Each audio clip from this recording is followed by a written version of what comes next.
We have a lot to discuss on this episode of the MeidasTouch Podcast. Donald Trump continues to tank the economy that most Americans live in.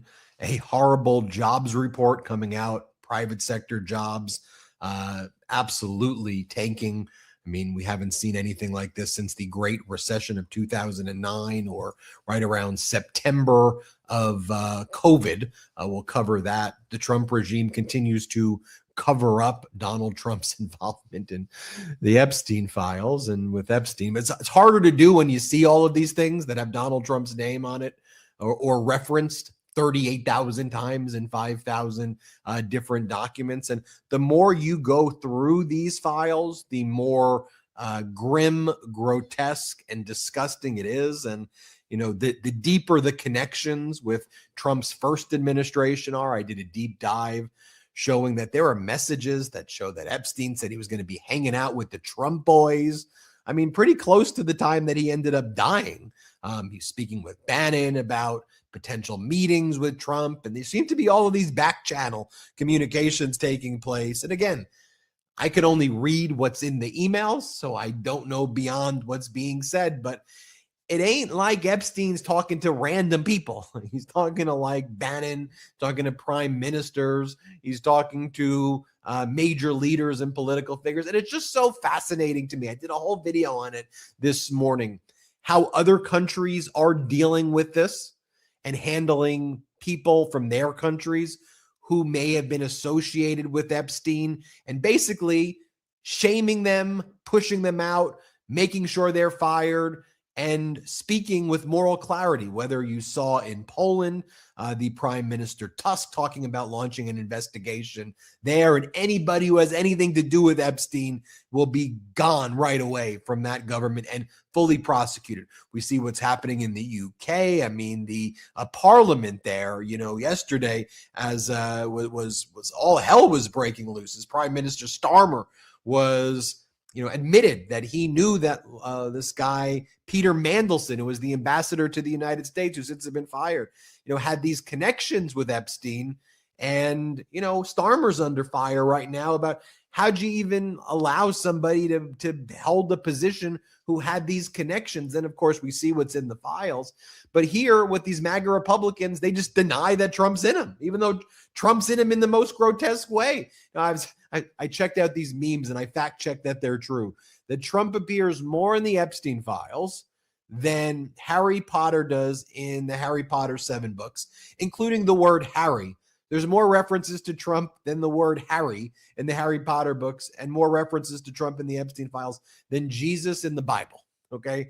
And it's not like these are just passing references. They're like grotesque references as well. So we'll break that down. Also, Donald Trump in this bizarre interview with NBC was again bragging about cognitive exams and how he claims that he's so smart, and just bizarre behavior.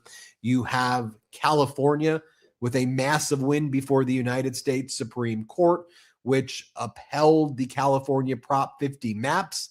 So not only did California fight back against Trump's attempt to rig the midterms in Texas, and California picked up 5 seats, Virginia and other states followed the lead of California, and they've been great in Virginia as well. And they put forward, the Democrats there, a 10-1 map. So Democrats are going to net, it seems, more seats than the MAGA Republicans and Trump in the midterms, just based on the gerrymandering. And then the Texas gerrymander by Trump and Abbott seemed to be a dummy mander because they diluted safer red districts into areas where we're seeing Democrats in their overperformances in special elections beating Republicans by those margins. So we'll cover that as well. Brett and Jordy, we've got a lot to discuss here. And I wanted to also focus on the good news and the momentum, though, as well, with Virginia, the 10-1 map, and not just focus on some of the dark and grim stuff of these Epstein files. But Brett, every day you're sending me stuff, and I'm just like, oh my, I'm sending you stuff, our editorial team, and we're like, this is grotesque. Yeah, we have a ongoing chat where all us and all of our researchers have been pouring through the Epstein files and As you know, there were something like 3 million documents released. That's a lot of stuff. And there's a lot of stuff that you just continuously find, whether by putting in different search terms or clicking on random documents. A lot of people have made indexes of all the documents to make it easily searchable, to make the videos easy to find, to make the photos easy to find. And I gotta say, I've been deep in it, and it's very dark, very dark, very grim. And some of the stuff, quite frankly, like, it's going to be bad, but when you actually see it in writing, it's just jaw-dropping. It's just disgusting. It's abhorrent. It's sick. It's grotesque. It's vile. It's depraved. Any word you want to use to describe it, it is just disgusting. It's so gross.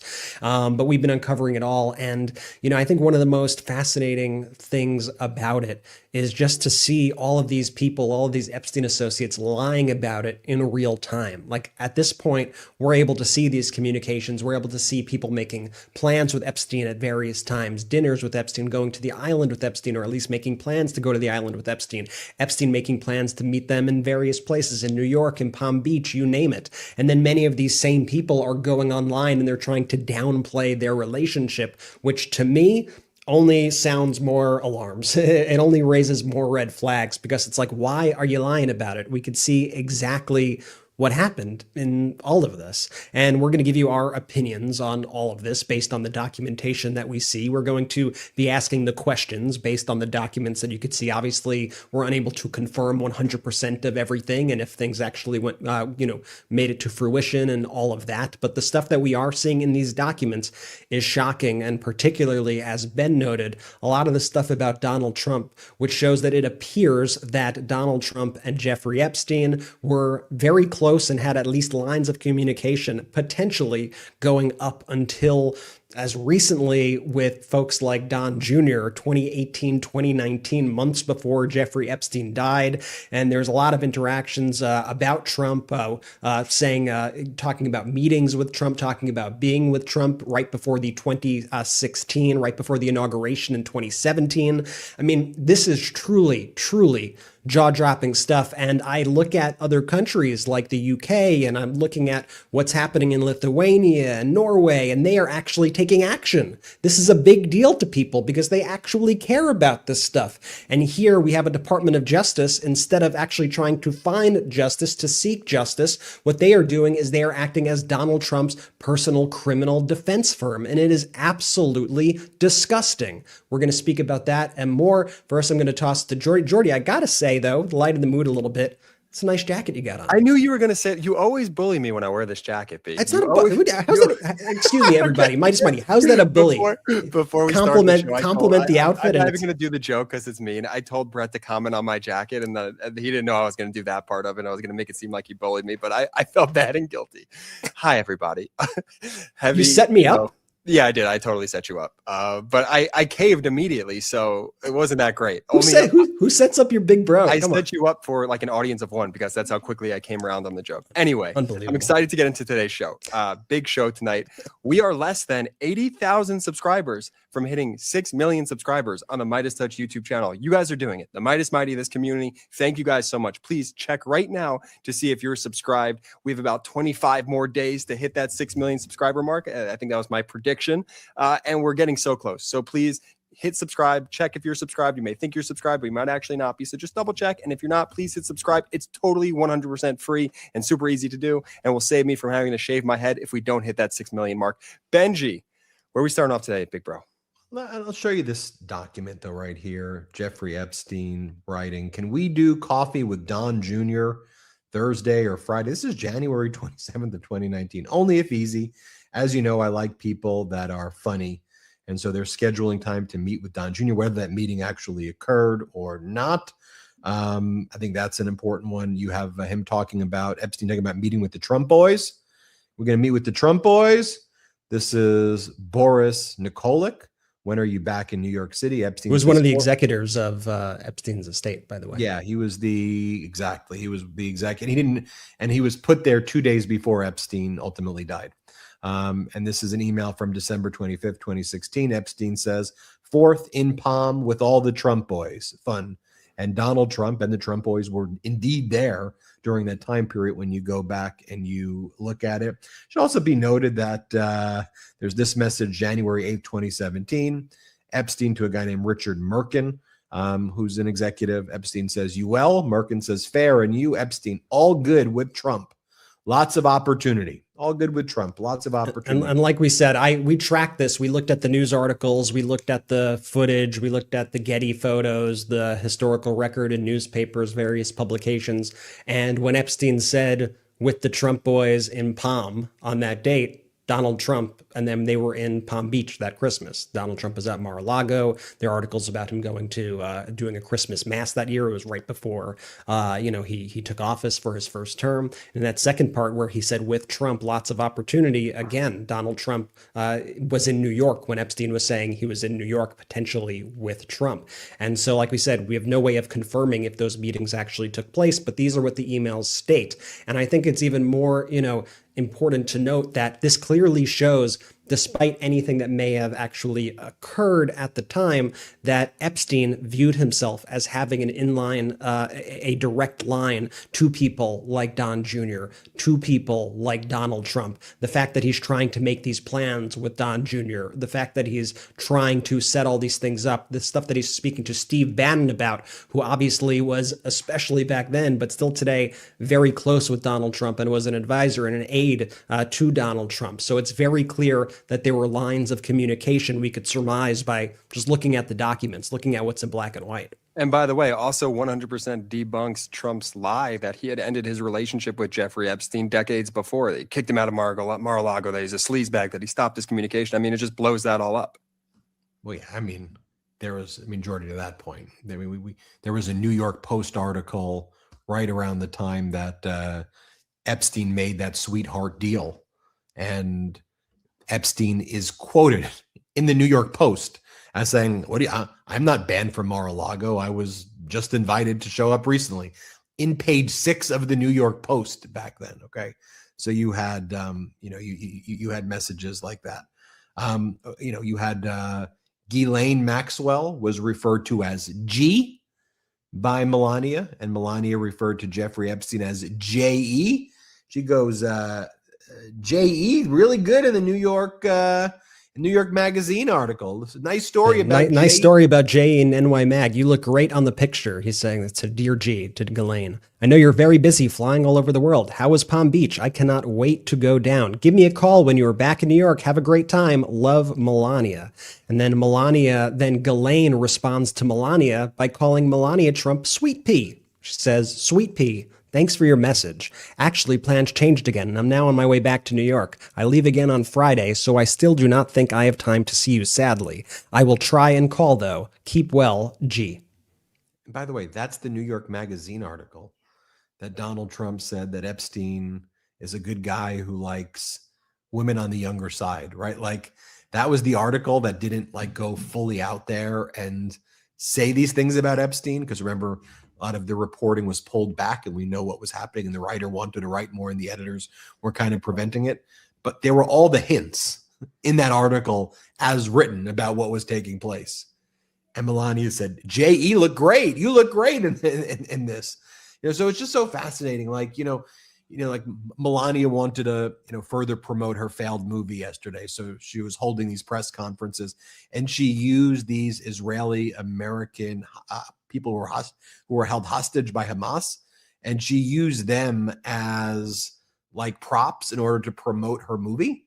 And because she was in the Melania movie, I reached out to their family members. So if you want to see Melania in theaters now, and I'll show you that in a moment. But Melania was asked by reporters, what do you make of Ghislaine Maxwell being in the minimum security facility? What do you think about that, Melania? Watch Melania's response. Let's play it. There was a call from the Epstein survivors to have Ghislaine Maxwell moved to a high security. Thank you, press. We are here celebrating the release and the life of those two incredible people. So let's honor that. Great. Thank you. No, you don't get to enter into polite society. I'm sorry. You have to answer. You have to answer these questions or don't show up. Right? You think, oh, and did you see immediately her handlers when that question was asked? All right, everybody leave. Time to go out. Everybody leave. Press conference is over. Press conference over. Let me show you what was just going down in that press conference. Here's how she promotes the movie Melania while she's with the freed hostages. Just watch this. 7/2023, and Keith was captured for 484 days. After Aviva was freed, she called me, wanted to see me, and we set up a meeting in New York in January 2025. It was an emotional meeting, and it is captured on camera and available to see in my new film, Melania. Like, that's almost right out of Oh an my essay. God.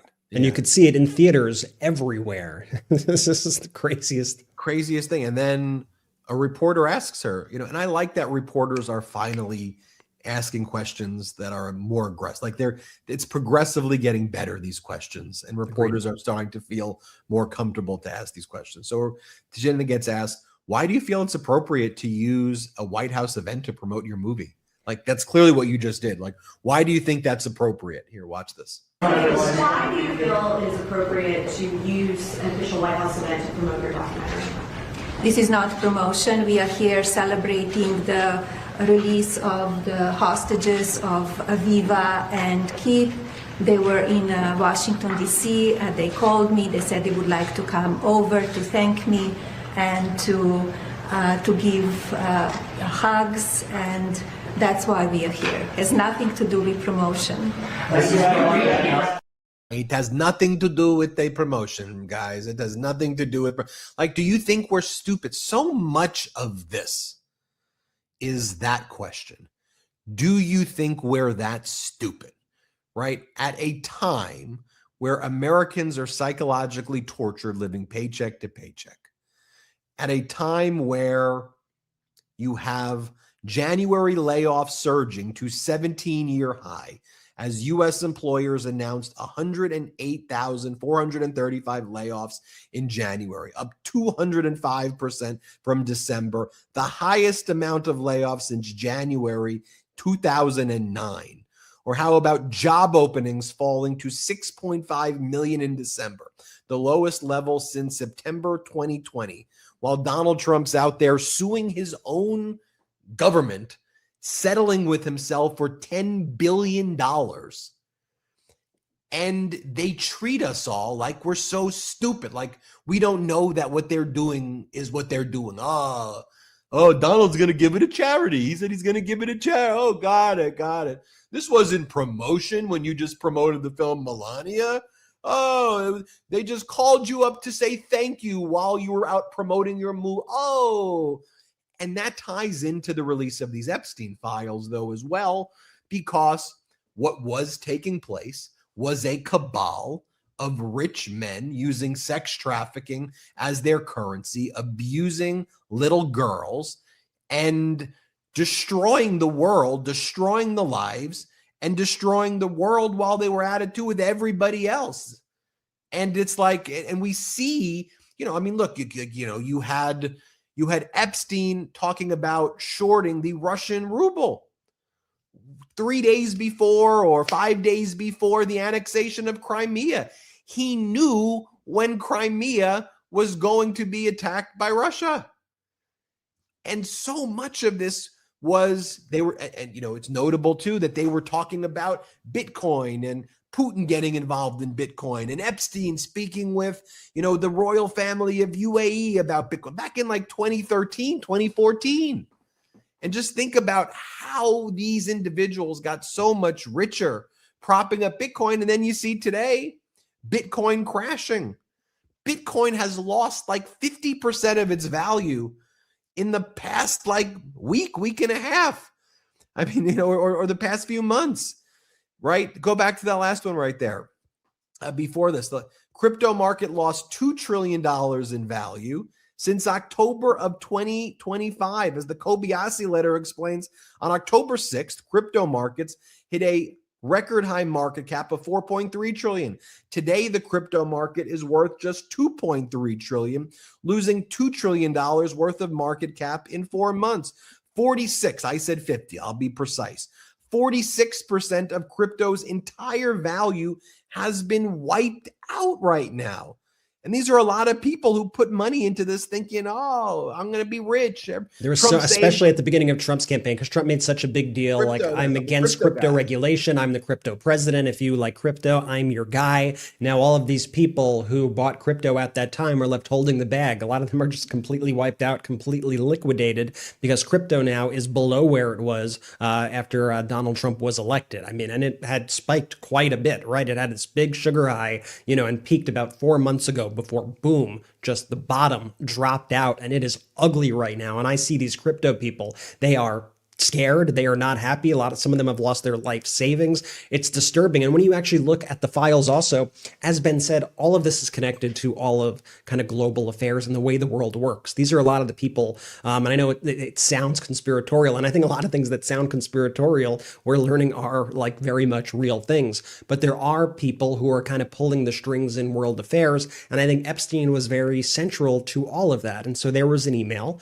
with Jeffrey Epstein and Peter Thiel, which I think speaks to, this issue that we're talking about right now. And in general, a lot of the things that we're going to be speaking about. Peter Thiel, obviously the Silicon Valley guy, helped found PayPal with Elon Musk, very tied into that whole kind of tech cabal of Elon Musk and David Sachs. And he's the reason why JD Vance is where he is. He funded JD Vance, Palantir, all that stuff, Peter Thiel. And so here is a message that Jeffrey Epstein sent to Peter Thiel in 2016. And I think this is very revealing. Jeffrey Epstein said to Peter Thiel that first he said Brexit, just the beginning. So they're talking about Brexit back then. Peter Thiel says, of what? And Jeffrey Epstein says, and I want you to think right now, if this sounds familiar, to the policies of the Trump regime and to exactly what Trump is trying to do and what all of these people who are involved in this are trying to do right now and how it fits in with current society and economics and geopolitics. So Jeffrey Epstein says, return to tribalism, counter to globalization, amazing new alliances. You and I both agree. 0 interest rates were too high. I mean, how often have we heard Trump said that? And as I said in your office, finding things on their way to collapse was much easier than finding the next bargain. So he's saying out loud that they will have an easier time making money if things collapse, if they're able to return to tribalism. I mean, does this not define the last few years of the United States and the world, of these right-wing oligarchs who have been pushing all of this stuff? You're seeing it right there in black and white. And as we see the communications as well, between, as we showed you, he was trying to set up a meeting with Don Jr. in, was it 2018, 2019, as we saw him say that, he's saying that he was with the Trump boys in Palm Beach, it appears, in 2016. I thought about this article that was written, I think it was sometime last year in the Daily Beast, where they allege that they say that Epstein's butler alleged that Jeffrey Epstein boasted about getting a job offer from Donald Trump to work in the first Trump administration. I mean, if you remember, listeners of the show know, I made a joke about this a few weeks ago, that if Epstein wasn't arrested, that he'd probably be like in Trump's cabinet. He'd probably be like Treasury Secretary. I forgot about this article right here. Epstein butler claims boss boasted about Trump job offer. And this isn't some guy who was just in and out of Epstein's orbit. This was a guy who was with Epstein for more than a decade.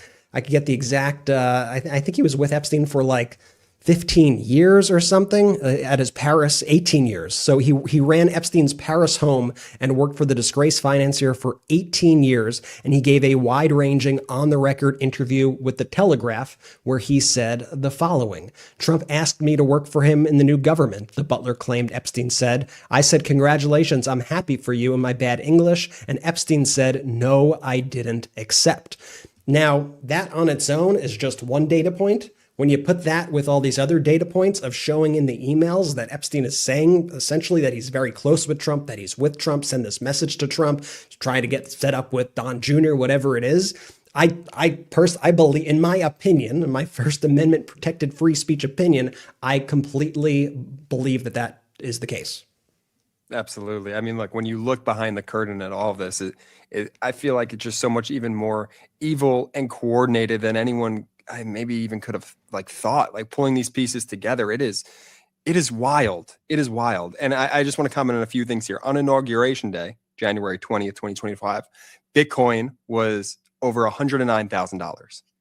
As of right now, it is $64,000. So just absolutely bonkers for someone, Donald Trump, who campaigned as the pro-crypto guy. I also don't want to lose this sight, Ben. When Ghislaine called Melania sweet pea, I don't know if that's like a regional term or whatever, but like the only times I've heard sweet pea is like the ultimate term of endearment. So I just want to put that into the world. Like my wife's grandmother refers to her as sweet pea. Like it is someone that you know. You're not just calling any Joe Schmo off the street sweet pea, just to show you just another data point for how close these two likely were. And I know you're giving it up, Ben, for the press, finally pushing Melania a bit more. And I agree with you. I think the questioning was better, but I just can't happen, to think to myself sitting here right now, watching those clips. If that was Dr. Jill Biden being asked those questions by those same reporting class, how much more sort of with vigor would those reporters be coming with? And there wouldn't just be one question sort of, just peppered in here and there. It would be every single question. And by the way, they would have every legitimate right to do it if President Biden was in the Epstein Files at all.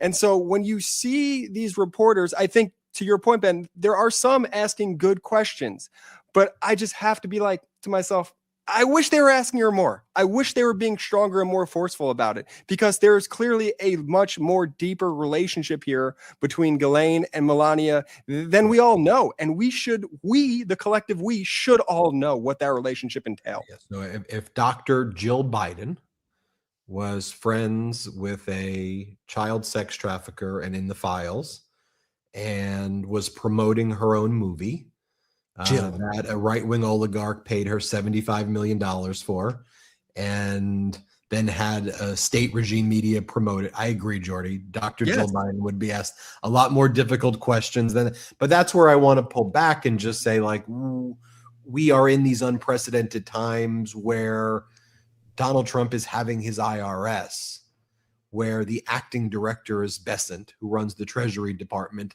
give Donald Trump from the general fund of Treasury paid into by taxpayers $10 billion because Donald Trump said that he was the victim of a data breach that 404,000 other Americans also were back in 2021. So now Trump wants $10 billion for himself, which he claims he's going to give to charity. I'll address that.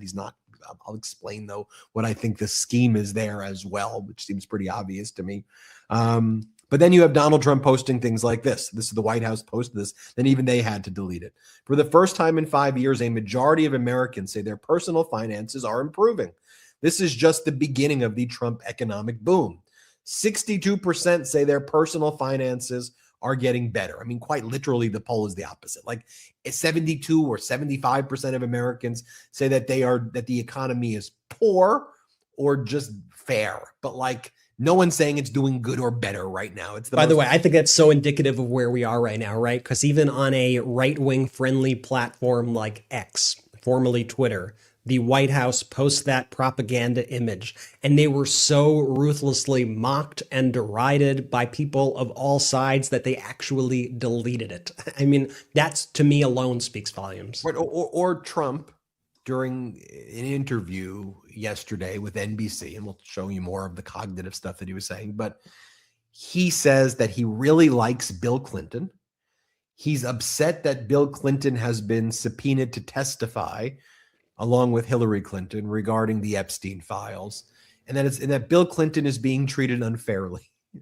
Watch this, and then we'll talk to you about what's really going on. Let's play it. NBC News broke the story today. I don't know if you saw it, that the Democrats are already saying, if you bring President Bill Clinton and he has to testify, we're bringing President Trump. What do you say to that? I think they might say that, but they've already brought me. See, I've been brought. They had me indicted many times. Many times. And the president had some surprising thoughts about former President Bill Clinton. It bothers me that somebody's going after Bill Clinton. See, I like Bill Clinton. I still like Bill Clinton. What do you like about him? I liked his behavior toward me. I thought he got me. He understood me. He was the one that said very famously that you don't want to run against Trump when there were 18 people. It was 18 people, including me, total.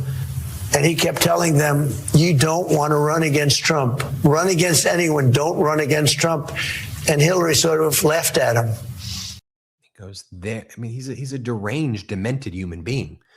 I don't even have to show you the other clips, but we know Donald Trump's been the one saying, go after Bill Clinton, go after Hillary Clinton, focus on them with the Epstein files, not me. So what changed? Oh, I know what changed. Former Secretary of State Hillary Clinton posted that she and former President Bill Clinton have agreed that not only do they want to testify before the House Oversight Committee, they want to do it in public. And here's what former Secretary of State Hillary Clinton writes. For 6 months, we engaged Republicans on the Oversight Committee in good faith. We told them what we know under oath. They ignored all of it. They moved the goalposts and turned accountability into an exercise in distraction. So let's stop the games. If you want this fight, James Comer, the MAGA Republican who leads the House Oversight Committee, let's have it in public. You love to talk about transparency. There's nothing more transparent than a public hearing. Cameras on, we will be there. So in response to that, that's why Donald Trump has changed his tune on Clinton. And the Clintons called Trump's bluff. You want to do a whole hearing in Congress on Epstein? Let's do it. Hillary Clinton says, I'll go first. Let's do it in public. Let's go. We'll talk about everybody's connections with Epstein. And that's Donald Trump. That's such a baller post by her. Like, that is really no, it is. Let's do it. Yeah, let's do it. And it needs to get more. By the way, what she's doing there needs to get more attention. And like, it's weird though, to your point, Jordy, about corporate media, like no one's connecting the dots. That obviously that's why Donald Trump is now saying that. And the MAGA Republicans are going to say, actually, we want to do a deposition in private first. And they're not going to want to do it in public. And then they're going to try to hold them in contempt when they don't want to do it in private. Exactly. And then they're going to try to take little snippets of it and say, oh, look what we got of Bill Clinton, because they're clowns. They're fascist clowns, all of them. Not political, Republican. They're just bad humans, these MAGAs, who engage in this types of behavior. So, Ben, it's what I said last episode. They don't have an honest bone in their body. They don't care. These Republicans do not care to get to the truth at all. That's the last thing they want. That's actually the last thing they want. They want to use their positions of power to enrich themselves. So, take a quick break. We'll be right back. A reminder, hit subscribe. You may think you're subscribed. We're close to that 6 million mark. Help us get to 6 million. Subscribe now. Go check out our audio podcast as well. If you watch on YouTube, subscribe on audio. Leave a 5-star review as audio on the audio podcast. And go to MeidasPlus.com. That's our Substack. All right, let's take our first quick break of the show. We will be right back. This episode is sponsored by BetterHelp. Sometimes it can feel like everyone else has it all together in their love lives. Whether married, dating, or single, the truth is most of us are still figuring it out and finding our way. And no matter where you are in your romantic journey, therapy can help you find your way, help you determine what you want, what feels heavy, and how you can take some pressure off yourself. Remember, an imperfect love life is common, and a little work in therapy can lead to a lot of progress. The way I see it, everyone is still figuring it out, including myself, and I encourage you to take the pressure off yourselves. Therapy can help you identify what's weighing your relationships down and finding ways to brighten them again. Whether it's for individuals or couples, therapy is an opportunity to identify what's getting in the way and help remove any blockers. BetterHelp therapists work according to a strict code of conduct and are fully licensed in the U.S. BetterHelp does the initial matching work for you so you can focus on your therapy goals. A short questionnaire helps you identify your needs and preferences, and their 12 plus years of experience and industry-leading match fulfillment rate means that BetterHelp typically gets it right the first time. If you aren't happy with your match, switch to a different therapist at any time from their tailored recommendations. With over 30,000 therapists, BetterHelp is the world's largest online therapy platform, having served over 6 million people globally. And it works, with an average rating of 4.9 out of 5 for a live session based on over 1.7 million client reviews. Sign up and get 10% off at betterhelp.com/Meidas. That's better, HELP.com/Meidas. Most of us are numb to it now, but wow, this has been a wild ride. AI is coming for jobs, tariffs and tax fights are shaking things up, and the market is swinging like it's had way too much coffee. It feels like near spastic economic uncertainty is just the new normal. And honestly, that's forced a lot of us to take matters into our own hands when it comes to protecting ourselves and our families. One of the smartest ways to do that is with better life insurance. I hate to say it, but if your policy is through work, you're probably underinsured, overpaying, and underprotected. That's why I'm looking at a new life insurance policy with SelectQuote. For over 40 years, SelectQuote has been one of the most trusted brokers in insurance, helping more than 2 million Americans secure over $700 billion in coverage. Their mission is simple: to find you the right insurance policy for your unique needs. They shop, you save. Unlike one-size-fits-all companies, SelectQuote's licensed agents work for you. In as little as 15 minutes, they compare policies from top-rated carriers to find you the best fit for your health and your budget. And they work for you for free. No medical exam, no problem. Same-day coverage up to $2 million. Pre-existing conditions like high blood pressure, diabetes, or heart disease, they've got options for that too. Life insurance is never cheaper than it is today. SelectQuote. They shop, you save. Get the right insurance for you for less and save more than 50% at selectquote.com/Meidas. Save more than 50% on term life insurance at selectquote.com/Meidas today to get started. That's selectquote.com/Meidas, MEIDAS.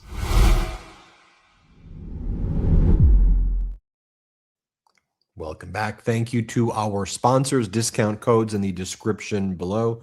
Jordy had to go on Papa job, being a parent, and so he's dealing with that. Let's get into some of the other news right now. During that bizarre interview that Donald Trump had with NBC, Donald Trump was asked about settling with his own government, settling with it should be our government, but he's basically, his regime has taken over all layers. Remember, so he just sued the IRS, the Treasury Department, so his own United States. He sued for $10 billion, saying that he was part of a data breach on tax returns back in 2021. And there was that guy, Little John there. That was the guy's name, not the rapper, who kind of, had access to all of these things. I think it impacted over 400,000 Americans who were subject to that data breach. During the Senate hearing with Bessent, it sounded like they were saying 44,000, but I think maybe they were saying 404,000. I'll show you that in a moment, but I'll make the point I want to make then.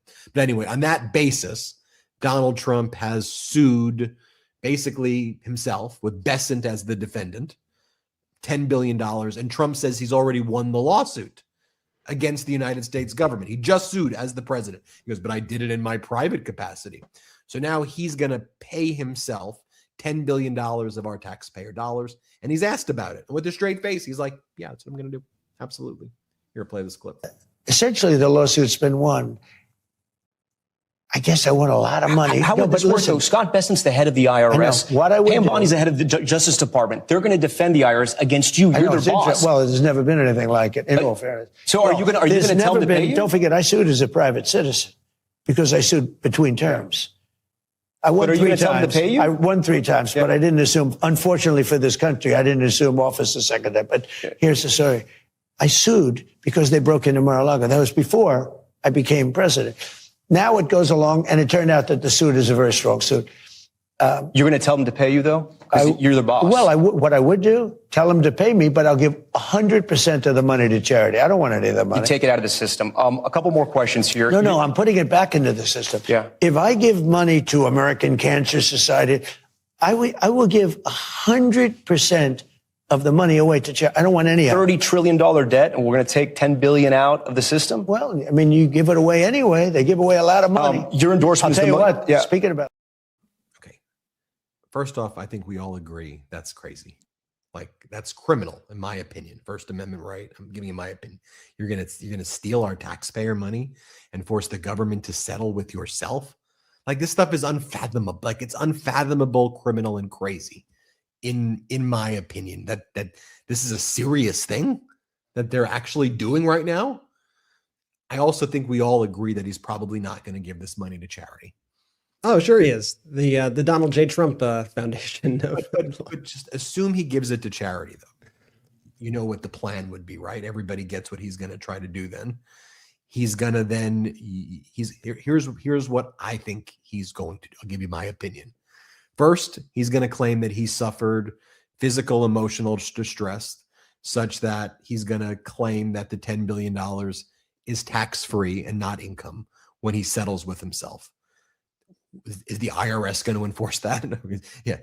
Bessent is going to make an opinion that Trump isn't a personal physical injury. You think they're going to audit Donald Trump and say that that's how he's taking it? So he's going to take it as a personal physical injury under the IRS code that I used to advise clients in personal injury cases that you should see a tax advisor who will give you the real, but you can get it tax-free if it's a personal physical injury. Obviously, this isn't a personal physical injury, but I bet you Trump will claim it that way. So he won't even pay taxes on the amount. Then, if he gives $10 billion to charity, what he'll do is he'll use it as a complete offset on his income, or he'll use it as a deduction. And then what he'll also do, because who's going to audit him? Then he'll carry the extra money. Let's just say he donates $10 billion that he paid himself from the government to them. Then in his own mind, he'll never pay taxes for the rest of his life because he'll get a tax person to tell him that he can then carry the deduction over to every tax year for the remainder of his life. And then he'll never pay taxes again. So then when he does the shady deals with United Arab Emirates or whoever and makes the billions of dollars, he'll pay zero income tax because he entered into a tax-free settlement that he then donates the money, and it's a complete offset on all of his taxes. I just want to let you know what that, assume he gave it to charity. That's what his plan, it's not, you're not tricking people like who are professionals. You're like, I know what he's trying to do there as well, assuming he does that. Or if he doesn't just take it for himself, then we never hear from it again. And we never see the donation. You go, I'm thinking about it. I'm thinking about what I'm going to do. And think about how much money Trump has already made from the presidency. He's profited from the presidency like nobody ever in history. The New York Times did that report recently where they estimated that he has already made at least $1.4 or $1.5 billion at the floor, at the absolute lowest. Obviously, wealth and stakes in things are not necessarily liquid cash and income in that capacity. But you could see if that's where we're starting at the lowest end right now, and I think it's personally significantly higher than that.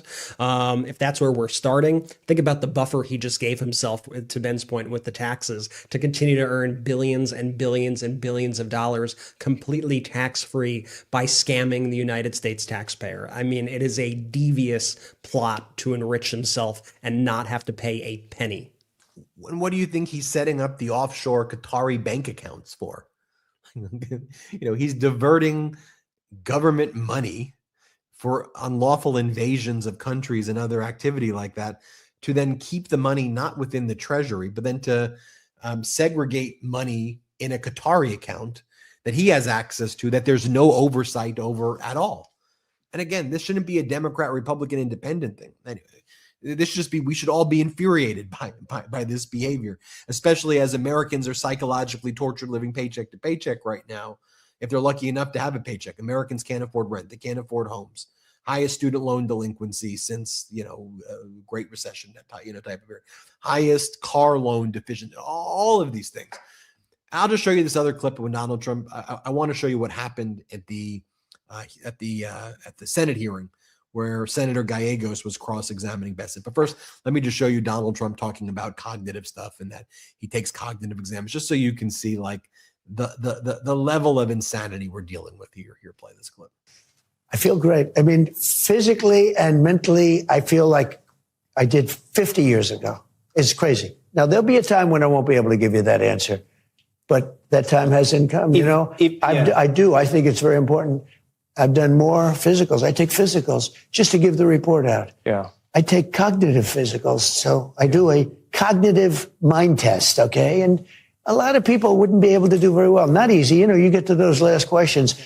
I've aced. I've done 3 of them. No other president has agreed to do them. I do them because I have no problem with it because I'm 100%. Now. Okay. And again, as we watch him there, and our audio listeners, you can't see him. I mean, you hear how crazy he sounds, but he looks like a mad person.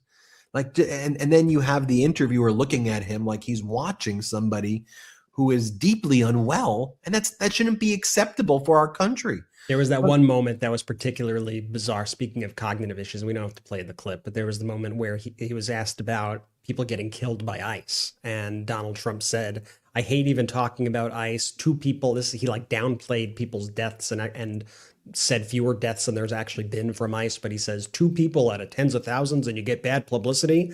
And Yamas was like, there were 2 Americans who died. And then Trump, just his brain, who the hell knows what the hell was happening here, but he's talking about the deaths at the hands of ICE, the murders by the ICE people. And Donald Trump responds, "We have the smallest trucks. We have been very tough on the waters."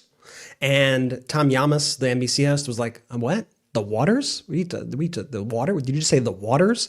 And then he is talking about, "Oh yeah, we knocked out a lot of boats on the waters," just completely veering off topic into something that was so utterly nonsensical, talking about bombing drug boats when he's in the middle of a completely other thought. It was bizarre, and I think you saw more evidence of that cognitive decline in this interview that was on MSNBC. I mean, that was just like one of many very strange moments. And that brings us to the Senate hearing from earlier in the day. Treasury Secretary Scott Bessent is the witness. And let me show you a part of the cross-examination that transpired. Democratic Senator Gallegos of Arizona starts cross-examining him. Let's just play the first clip of Gallegos. But if the president prevails in this lawsuit, he's going to be able to pocket that money. My question is the president, has anyone in the president's office talked to you about this lawsuit in any regard? They have not, and the president said he will donate the proceeds to charity. You may have missed that. So no one at all has discussed this to you whatsoever? No, sir, and the president said he will. Have you received, I didn't ask any more questions. Have you received any advice from Treasury's legal division about how to handle this potential conflict? This is a Justice Department matter. They represent Treasury in it. Have someone from the Department of Justice actually come and talk to you saying that this is their purview and you need to stay out of it? Or who has discussed to you what is your role in this? Our general counsel, who's sitting behind me, has told me that it is a Justice Department matter. The Justice Department defends Treasury in matters like this. Okay, so it has been discussed with you. Do you have any final say at all in the process of this? Or is the DOJ just going to instruct you to cut a check and or settle, and you have no independence to actually make a decision whether or not the president deserves $10 billion? Again, that is a DOJ matter. And so the DOJ will entirely make that decision whether or not the president should receive $10 billion. You have no say at all. Correct. So you would just have to write the check if you were told to write the check. Correct. And you would write the check willingly if you're told by the DOJ to the president. I will follow the law, Senator. Okay. I mean, I think for many of us, this is very simple. And I think if this had been happening in any other countries, it would look an absolute, like a total shakedown of the American taxpayer. Are you also? Yeah, because you watch that, you're like, how is this even real? How is this even a thing? And I think when I show you in the next segment what was happening in the UK Parliament and how they're addressing it versus how things are being addressed here in the United, or not addressed based on the Trump regime, and Donald Trump saying, "I'm not in the files, I'm vindicated, there's no issue, nothing, I'm perfect," and then our corporate news is just like, on the one hand, it's denied, on the other, it's just like we are living in this really warped and demented timeline here in the United States that is lacking normalcy, setting aside politics, like basic morality. But let's just sum up the Trump administration's philosophy here. They don't have money to help you, the average American, but they will happily give $10 billion of your money to Donald Trump while telling you that you should enjoy your one pencil, your one doll, your one piece of broccoli, your one tortilla, and your one piece of chicken, and you will be happy about it. I mean, it's such a slap in the face to people. It is so offensive. It is so grotesque. It is just the height of kleptocracy and oligarchy. It is just detestable. I want to talk more about that hearing. Producers are saying we got to take our last break of the show. So let's go to our last quick break. a reminder, we're close to 6 million subscribers. So if you want to have me stop saying, let's get to 6 million and have me start saying get to 7 million, make sure you're subscribed. Pretty good offer right there, Ben. You really know how to incentivize people. Well, I've got a great offer for everybody when we come back. How about I give you a plan each to make $10 billion? And how about this? All of our audience can make somewhere in the range of 10 to 20 quadrillion dollars more than trillion. We're in the quadrillion. It's getting real, folks. I've got a plan. I'm going to lay it out there. And actually, Treasury Secretary Scott Bessent gave me the idea, and I'll show you why after this last quick break. Let's face it, after a night with drinks, I don't bounce back the next day like I used to. I have to make a choice. I can either have a great night or a great next day. That is until I found pre-alcohol. ZBiotics pre-alcohol probiotic drink is the world's first genetically engineered probiotic. It was invented by PhD scientists to tackle rough mornings after drinking. Here's how it works. When you drink, alcohol gets converted into a toxic byproduct in the gut. It's a buildup of this byproduct, not dehydration, that's to blame for rough days after drinking. Pre-alcohol produces an enzyme to break this byproduct down. Just remember to make pre-alcohol your first drink of the night. Drink responsibly, and you'll feel your best tomorrow. Every time I have pre-alcohol before drinks, I notice a difference the next day. Even after a night out, I can confidently plan on having a great next day without worrying. Ready to try it? Go to zbiotics.com/Meidas now. You'll get 15% off your first order when you use Meidas at checkout. Plus, it's backed by a 100% money-back guarantee, so there's no risk. Subscriptions are also available for maximum consistency. Remember to head to zbiotics.com/Meidas and use the code Meidas at checkout for 15% off. How much time, money, and energy have you spent on health, wellness, and beauty products to look and feel younger and healthier? If you're like me, probably too much. Now, I'm so excited to share with you guys C15 from Fatty 15, the first emerging essential fatty acid to be discovered in more than 90 years. Now, it's an incredible scientific breakthrough to support our long-term health and wellness, and you guessed it, healthy aging. Fatty 15 co-founder Dr. Stephanie Van Watson, she discovered the benefits of C15 while working with the U.S. Navy to continually improve the health and welfare of aging dolphins. Now, based on over 100 studies, we now know that C15 strengthens our cells and is a key to healthy aging nutrient, which helps to slow biological aging at the cellular level. Now, in fact, when our cells don't have enough C15, they become fragile and age faster. And when our cells age, our bodies age too. So Fatty 15 is a science-backed, award-winning, patent 100% pure C15 supplement. It's vegan-friendly, free of flavors, allergens, or preservatives. Fatty 15 has 3 times more cellular benefits than omega-3s or fish oil. I love Fatty 15. I've personally seen the benefits. Definitely check this stuff out. Best of all, Fatty 15 comes in a gorgeous reusable glass bamboo jar, and refills are shipped right to your door. Now, Fatty 15 is on a mission to optimize your C15 levels to help support your long-term health and wellness, now especially as you age.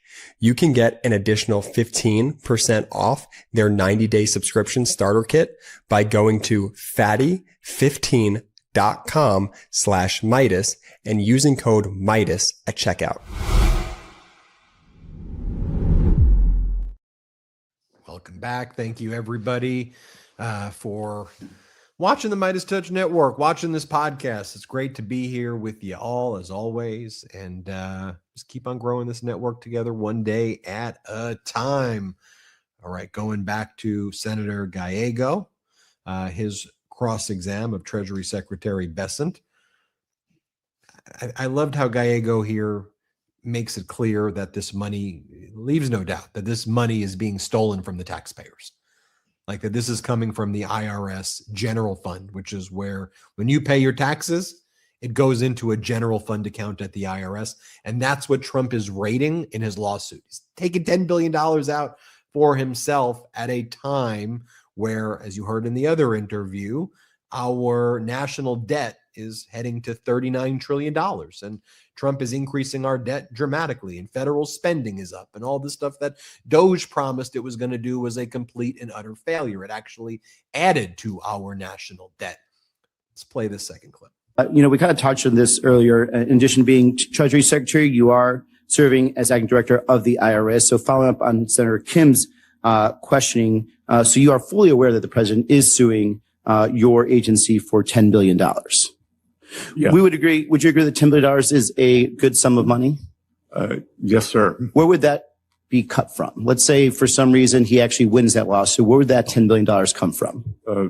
Again, it would come from process-wise. I'm not asking like your opinion whether it's right or wrong. It would come from Treasury. It comes from Treasury, which comes from the general fund? The Treasury general account. So taxpayers. Yes. Thank you. Part of the 440,000 taxpayers whose returns were leaked. If the president, they're not suing, but of the president. They're not suing. But this is where I told you I'd give you advice. I just want you to think about why Donald Trump has bankrupted so many things. He doesn't think ahead. And he's a criminal. And he's also a sexual abuser. And he's also an utter fraud. But let's use that example right there.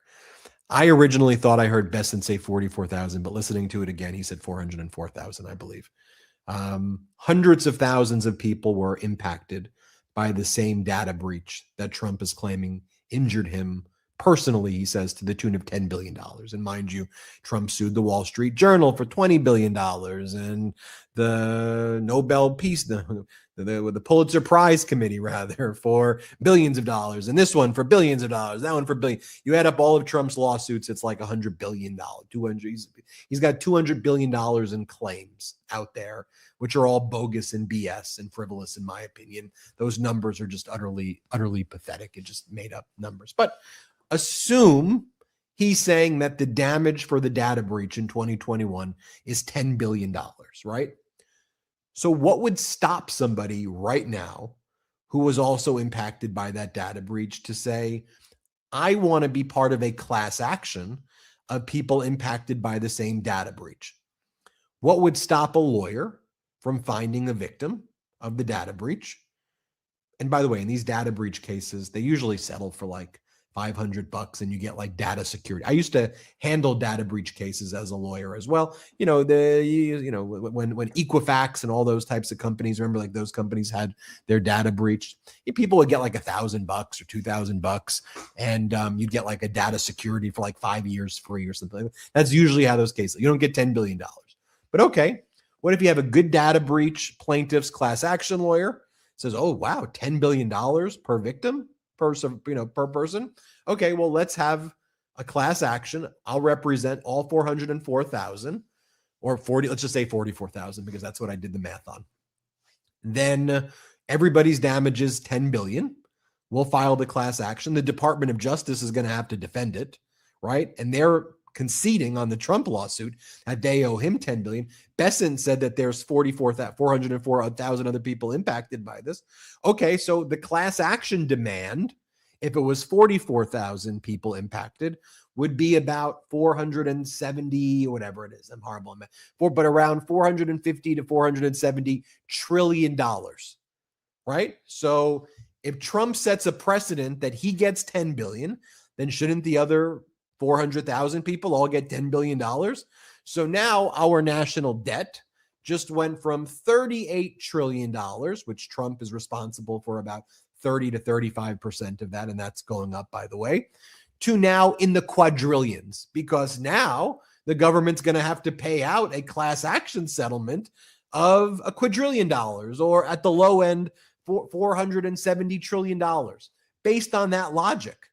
Right? Oh, then you're going to go, well, actually, we're going to fight the class action, but we're going to settle with Donald Trump. Okay, well, that'll be an interesting argument for the DOJ to have to make before a federal judge. Hey, judge, they conceded that this is a claim. So, but do you see how just even doing this has repercussions on everything? You see how Donald Trump's tariffs against the world ends up leading to all the other countries entering to agreements with each other and cutting the United States out? Right? I mean, do you see how Donald Trump trying to enrich himself and his Bitcoin company, World Liberty Financial, by giving away our semiconductor technology to the UAE, ends up resulting both in the destruction of our national security secrets and Bitcoin collapsing as well, as Trump enters the Bitcoin space in such a kind of phony and, in my opinion, fabricated way. And now Bitcoin is crashing, in my view, as a result of Donald. Like, do you see how all of his things have the same reaction? And now you have a stock market here in the United States and GDP, which is basically propped up by deal churn of AI companies just doing deals with each other.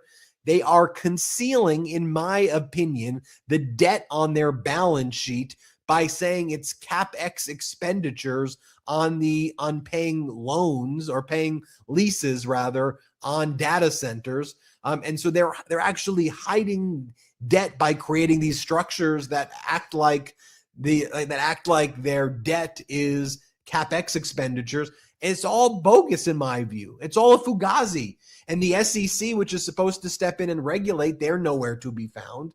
The criminals are getting pardoned by Donald Trump. And this doesn't actually help anybody, because everybody gets screwed by it in the long run. Which brings me to, I know American media does not usually cover what goes on in the Parliament of UK, but I think it is telling and important for us to talk about. Brett, before I show the UK Parliament, did you want to comment on any of that?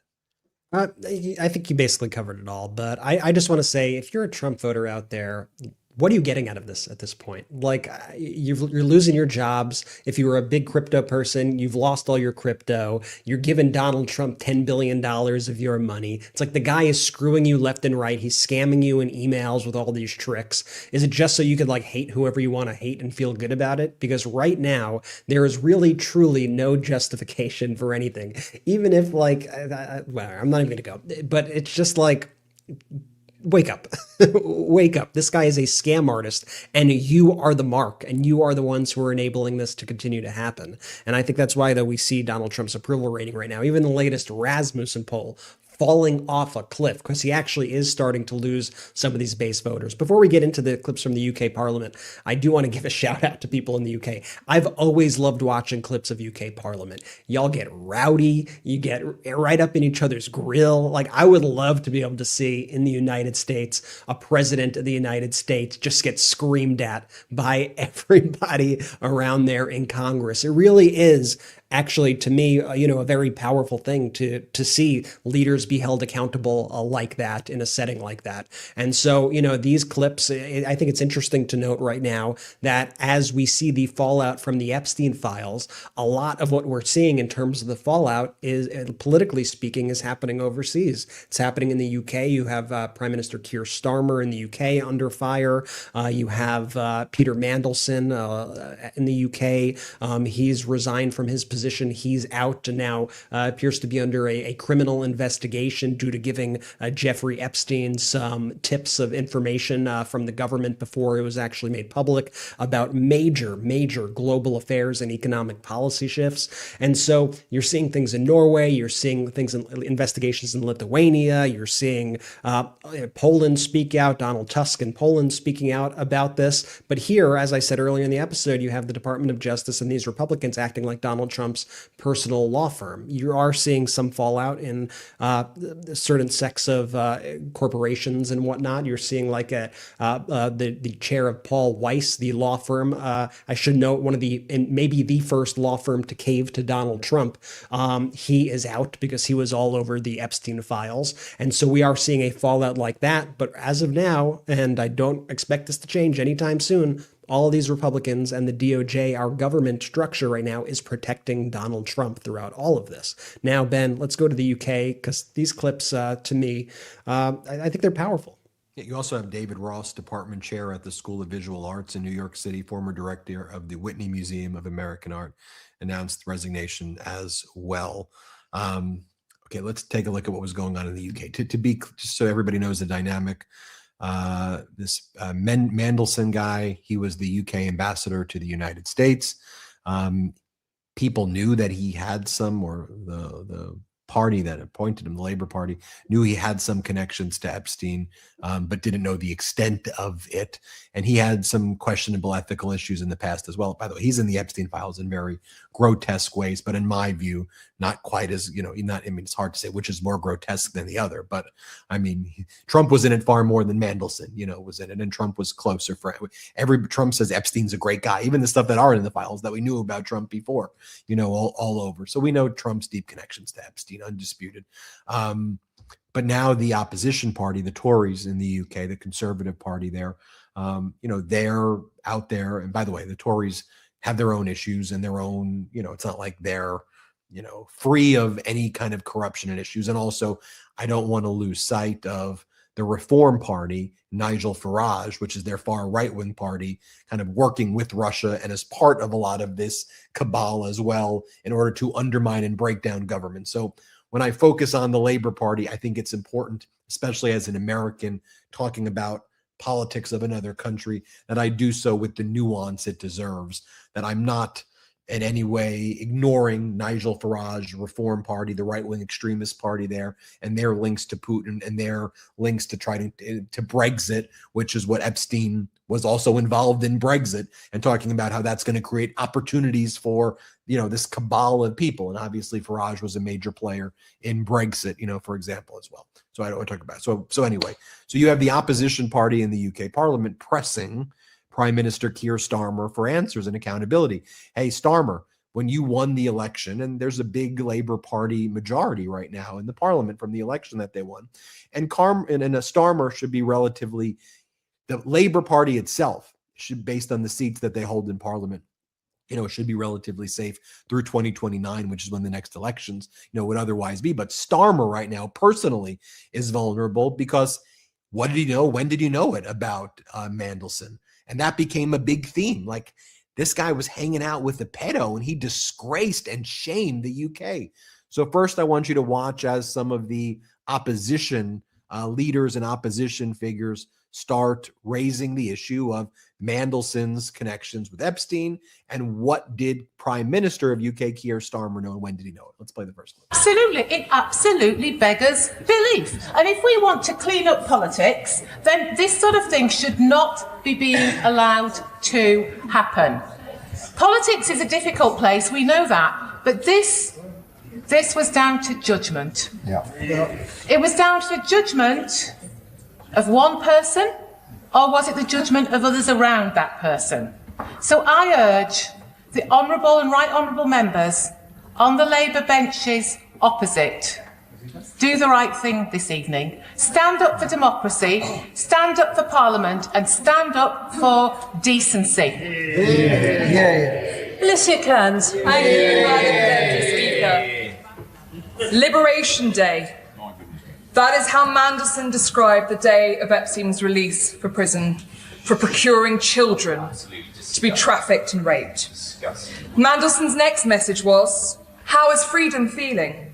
Epstein replied, "She feels fresh, firm, and creamy."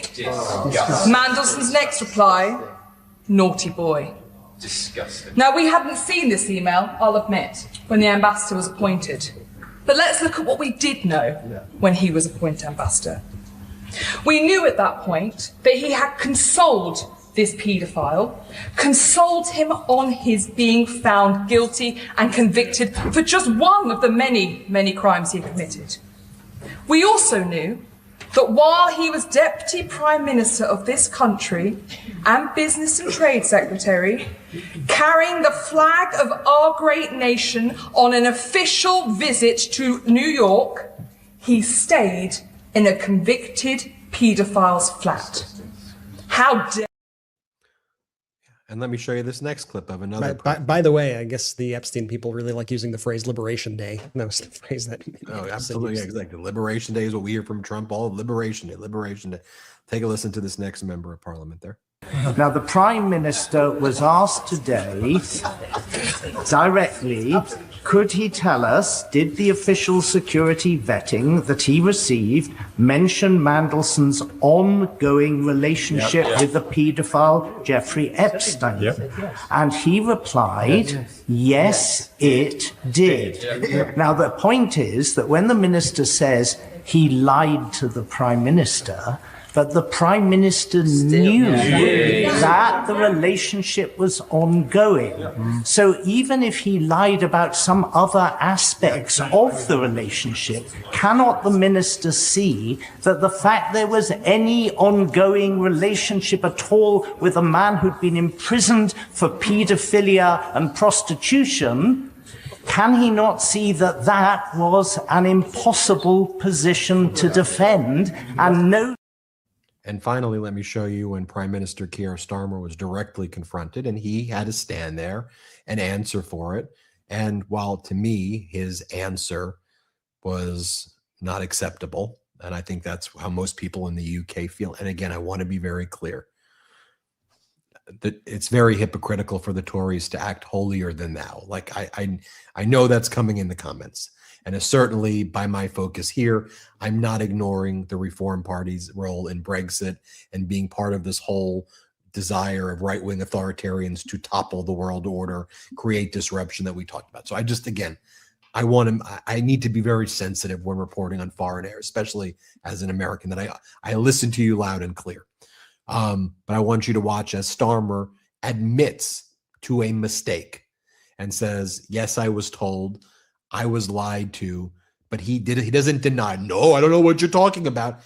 He takes a level of responsibility for it and confesses and says, yes, I knew. And then there's an audible gasp of, oh, watch this. Can the Prime Minister tell us, did the official security vetting he received mention Mandelson's ongoing relationship with the paedophile Jeffrey Epstein? So clear. Prime Minister. Yes, it did. As a result, various questions were put to him. I intend to disclose to this House all of the national security, prejudice to international relations on one side. I want to make sure this House sees the full documentation, so it will see for itself the extent to which time and time again Mandelson completely misrepresented the extent of his relationship with Epstein and lied throughout the process. Yeah, I thought that was important to show you and to share that with you. And of course, here you have MAGA Mike Johnson. Let's contrast that to what MAGA Mike Johnson said when he was asked by Manu Raju in the halls of the Capitol about Trump appearing over and over again on these files. Just take a look at the difference. Play this clip. Shouldn't Trump have to answer some questions too? He's been named more than 1,000 times in these documents. The president submits to press inquiries every day. Not under oath. Not under oath. Not under oath, but he's asked the questions all the time and he answers them. We'll see where it goes. Brett, isn't that just night and day? Like I said, this Republicans, the Supreme Court, the Department of Justice, everybody here just acts as if they are Donald Trump's own personal defense attorneys. And this is a really serious subject and a really dark subject and not something to joke about. It's horrifying. It is something that demands accountability from those figures who are deemed to be guilty of heinous acts via the files. And, while it's heartening to see other countries step up and demand accountability for their leaders, it's very disheartening here in the United States to see this protection racket that exists around Donald Trump right now, because this is, like I said, really serious, really heinous stuff we are dealing with. And it certainly appears that Donald Trump was right in the center of all of it. Absolutely. And what's Donald Trump focused on today? He will agree to remove, the blocking important critical funds for New York if you put his name on everything.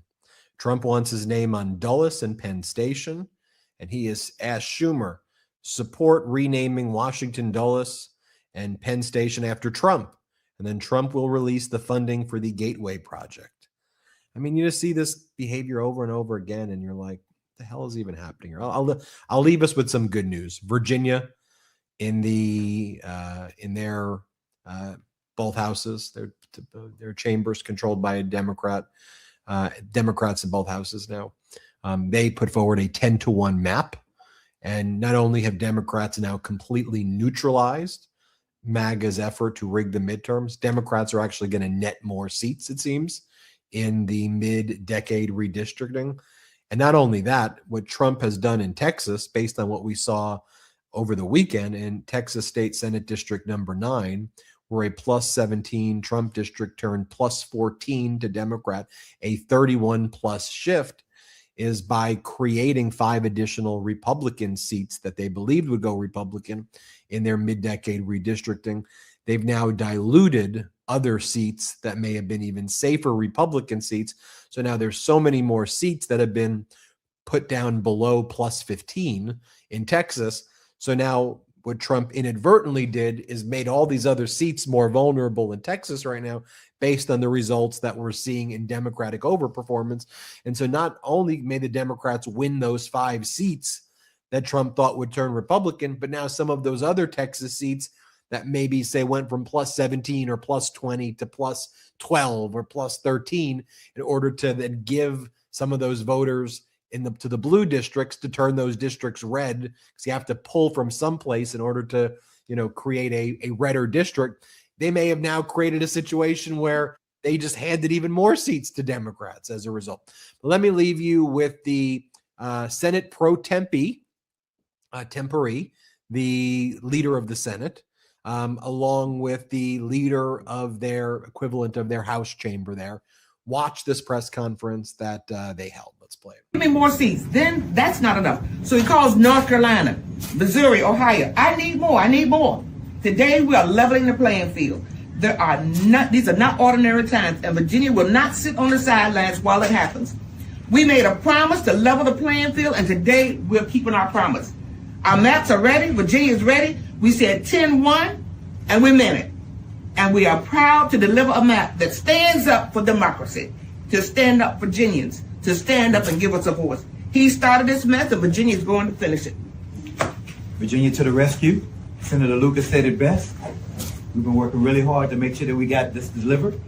This is about leveling the playing field across the country. Republicans are gerrymandering maps to override the will of the voters. We just saw it in Texas, North Carolina, and Missouri. At Donald Trump's direction, they're manipulating election maps because they know they can't win on their agenda in 2026. So instead of changing their ideas, they're trying to rig the system. A 10-1 map levels the playing field, and we're ready to move forward. Today, we're making good on our promise by releasing the maps publicly. We're going to get them released either by the end of the day or early tomorrow. We'll get those maps released. And putting them out in the open and allowing them to be debated the way they should be in a democracy, we're going to leave it up to Virginia voters. The maps are ready. Virginia's ready. And as my senator said many times, 10-1. 10-1. Thank y'all. Appreciate it. They did say 10-1 the entire time. So hat tip right there to the Senate pro tempore, State Senator Lucas, and Speaker Scott right there, who's been on the show, who's been in the show a lot before. But also give a hat tip to Governor Newsom with Prop 50 really starting the pushback. And you see, when you fight back, you win.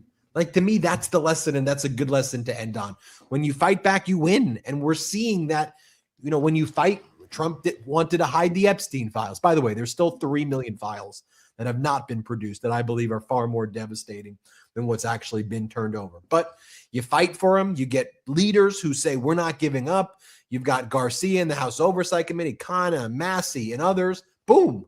You get it released. And what a difference. That's been one of the biggest game changers. Prop 50, biggest game changers.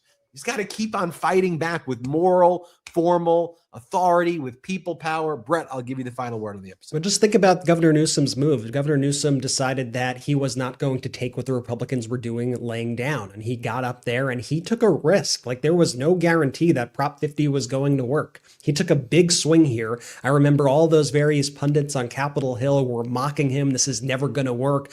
Oof, look at the polling. The polling doesn't look so good. If it's like this right now, these usually get less popular as it goes on. But Gavin Newsom hit the ground. He made the case. case. He brought this directly to the voters, unlike what Texas did. He sold the crap out of it, and people were all on board, and people now see Governor Newsom as a fighter. He set the stage for these other Democrats to follow in his lead and do the same thing. And he also sent a warning shot out there to these Republicans that you want to keep playing this game, we could keep doing this every single time. And now we're seeing how this whole process of the gerrymandering by the Republicans has backfired. The Democrats are likely to end up with a net gain of seats since the Republicans started this, whatever you want to call it, this game, this competition, this gerrymandering battle. And Democrats are actually going to win because the Democrats in the states are actually fighting back, to Ben's point. And now even the Supreme Court, within the past 24 hours or so, they said that we're going to reject the Republican petition